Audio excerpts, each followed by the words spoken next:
नमस्कार स्वागत करुच्ची आज मुख्य गुरुत्वपूर्ण खबर को आपण मानकु दर्शक बंधु एबे आमर हस्तगत होता खबर रही पाणीपाग संपर्कित आज राज्यर पाणीपाग किभली भाव रही जानिबा से संपर्क में केउ स्थान को रही घन कुहुटीर संभावना एवं केउ स्थान में पारद उपरमुहा होती केते डिग्री तापमात्रा रही आज जानिबा से संपर्क में संपूर्ण विवरण में आपण भिडियो प्रदान करी से आपण निश्चित भिडियो को प्रथम शेष पर्यंत देखिए जब भिडियो भल लगे तेज पाखे थी लाल बटन निश्चित सब्सक्राइब करेंगे पाखे आसुवा बेल आइकन बजाइदेवे और ऊपर आसुवा ऑल नोटिफिकेशन पर क्लिक करेंगे भूलें जहाँफल एभली भिडियो सर्वप्रथम आपण निकट में पहुँच पार। तेज आसतु जाना आज पाणीपाग संपर्कित विशेष गुरुत्वपूर्ण सूचना। दर्शक बंधु एवं वर्तमान एक लंबा शीत आम अनुभव करें ए वर्षर शीत सबुठारु नियारा एभली भाव में शीत एते समय धरी केउ वर्ष मध्य अनुभूत होई नाही जहाँ ए वर्ष आम अनुभव करिछे। वर्तमान शीतर प्रकोप कमिछि पारद उपर मुहा हेबार लागिछि एवं राज्य रे पाग बदलिछि जहाँ बसंत ऋतुर आगमन होइछि।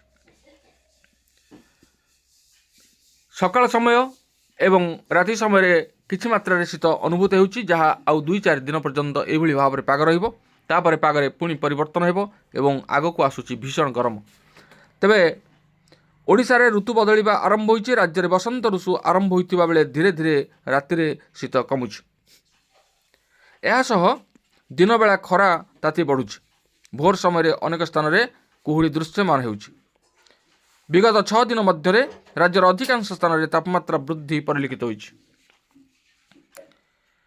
पछकु पछ पश्चिमा झड़ थिबारु आगामी दिन रे उभय सर्वनिम्न और सर्वोच्च तापमात्रा बढ़िबो बोली पाणीपाग विभाग पूर्वानुमान करिछि। राज्य को आसुछि पश्चिमा झड़ गोटे नुहे पछकु पछ 2टी पश्चिमा झड़ जार प्रभाव ओडिशा पर किभली भाव रहिबो ताहा आगकू जहाँ सद्यतम सूचना आसिबो ताहा आमे आपण मानकु निश्चित जणाइबु। वर्तमान राज्यर कौनसी पाणीपाग नियामक सक्रिय नथिबा बेले 7 दिन जाए पाग मुख्यतः सुखिला रहिबो। यासह 4 ରୁ 5 दिन मध्य तापमात्रा मध्य कौनसी परिवर्तन हेबार संभावना नहीं बोली पाणीपाग विभाग सूचना प्रदान करिछि। सेहिपरि शीत को नहीं कौनसी सतर्क सूचना नथिबा बेले 26 तारिख जाए राज्यर किछि स्थान रे हालुकारू मध्यम धरणर कुहुड़ी विशेष करी उपकूल ओडिशा रे कुहुड़ी दृश्यमान हेबार संभावना रहिछि। भुवनेश्वर रे दिनर सर्वोच्च तापमात्रा 32.3 डिग्री सेल्सियस छुईंची।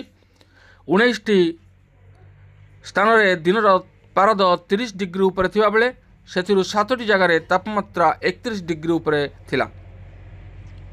बुधवार झारसुगुड़ा रे दिनर तापमात्रा 31.4, पारादीप 31.4, भद्रक 31.2, पारालाखेमुंडी 31.2, अनुगुल 31.1, जगतसिंहपुर 31 डिग्री, संबलपुर 30.8, पुरी 30.7 डिग्री तापमात्रा थिला।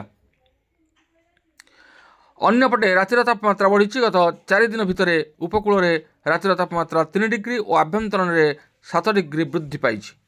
मंगलवार राति जी उदयगिरी तापमात्रा 5.8, शिमिलीगुड़ा 7.6, फुलबाणी 9 डिग्री। पाणीपाग विभाग आकलन वर्तमान 4 दिन पर्यंत रातिर तापमात्रा रे विशेष परिवर्तन हेबार संभावना नहीं।